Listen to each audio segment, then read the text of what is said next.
¿Cómo estás? Bien? Excelente. Mira, I'm here to talk to you about something muy importante.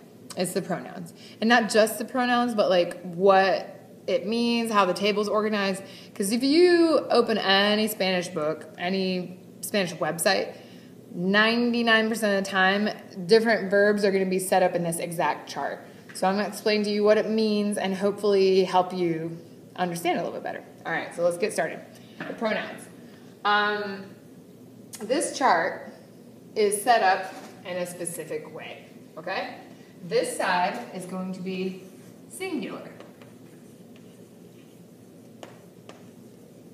And this side is going to be plural. What do I mean by that? I mean more than one person, greater than or equal to two people. All right, here it's una persona. I'll write it in English, okay? So that's this side going down, this side going down. You can't see that. Plural, singular, okay. I'm not going to try and fix it because I feel like I'll break it. All right, now over here, this side going across is going to be first person.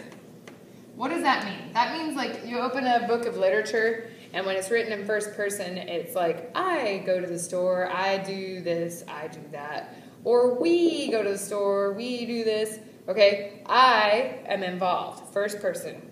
Yo, okay? So, ¿cómo se dice I en español?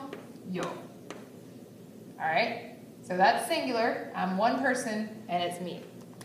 Okay? Over here, the plural side. It's more than one person, but I'm still involved. It's nosotros. Okay? So does this make sense? This is I. This is we.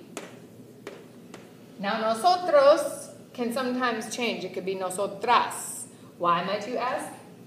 It would be, if I were with a bunch of chicos, boys, I would go with the masculine version, nosotros. When in doubt, like if it's a mix of people, you go with the masculine. If I were a bunch of my girlfriends, it'd be nosotras, because we're a bunch of chicas, see? So if it's only a group of boys and you're also a boy, you're talking about yourself, nosotros. If it's a mix, boys and girls, and you're involved, nosotros. If you are talking and you're a chica and it's all other chicas, nosotras, okay? Muy bien. So first person, I'm involved, singular, just me, plural, me and someone else. Bien? So even if it's just me and you, two people, two or more people, okay? All right. The second line is second person. So again, what does that mean? That means you open up your literature book, and this time it's written in second person, meaning you. So you were really mean to me today, and then y'all did this. I'm addressing someone directly, you, okay? So you are going to be involved in these pronouns, all right?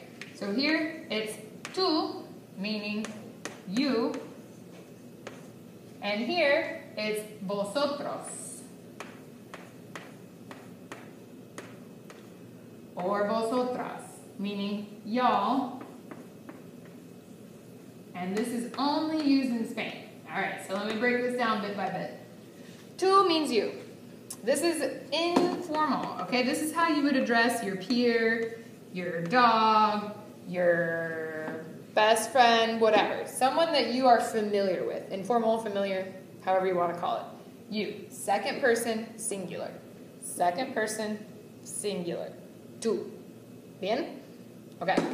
Second person, plural. So second person, you are still involved in it, but now someone else is too. It's plural, more than one person. Y'all.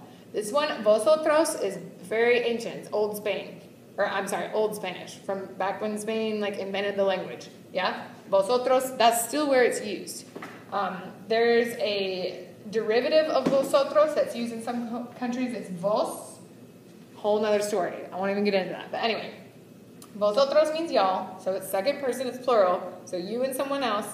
It's also considered informal. I'm going to put parentheses around it because you won't really hear that a whole lot around here, okay?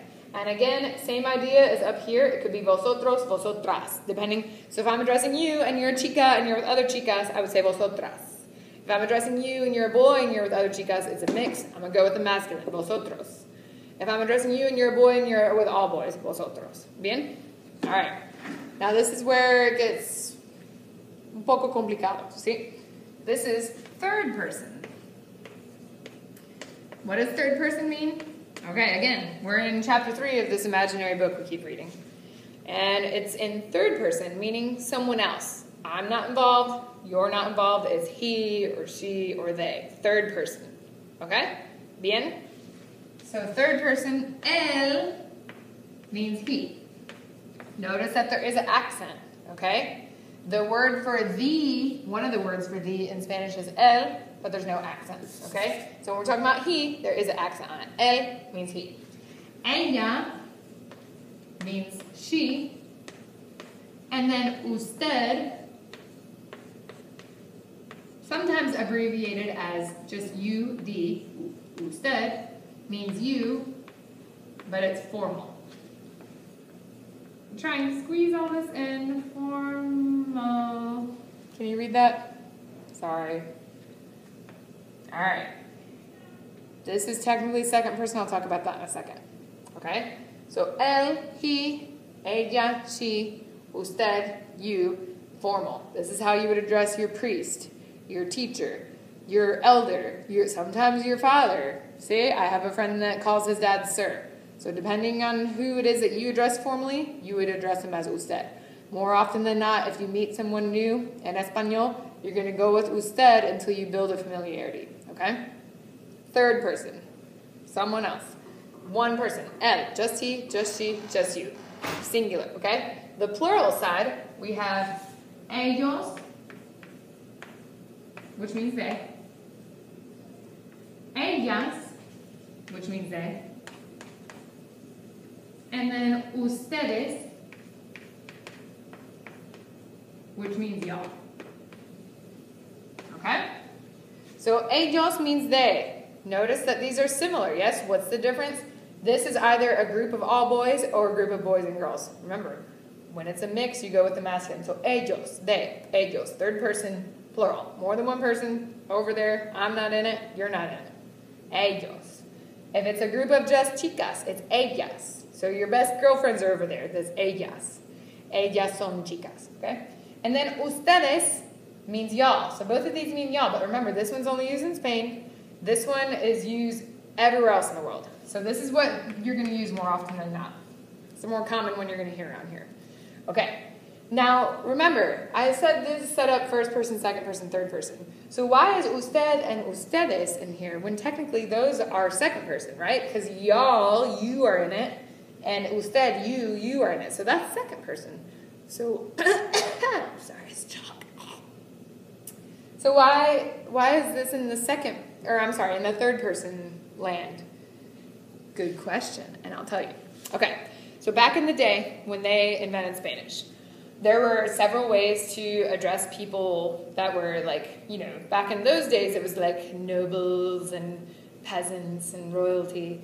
So you would call someone like Vuestra Alteza, Vuestra, no sé, other things. Vuestra Merced is the one I'm getting at. Vuestra Merced translates to your grace, okay? So when they say that, vuestra merced, and you don't really look at them and you bow. And it's a way of addressing this person, but you're not addressing them directly.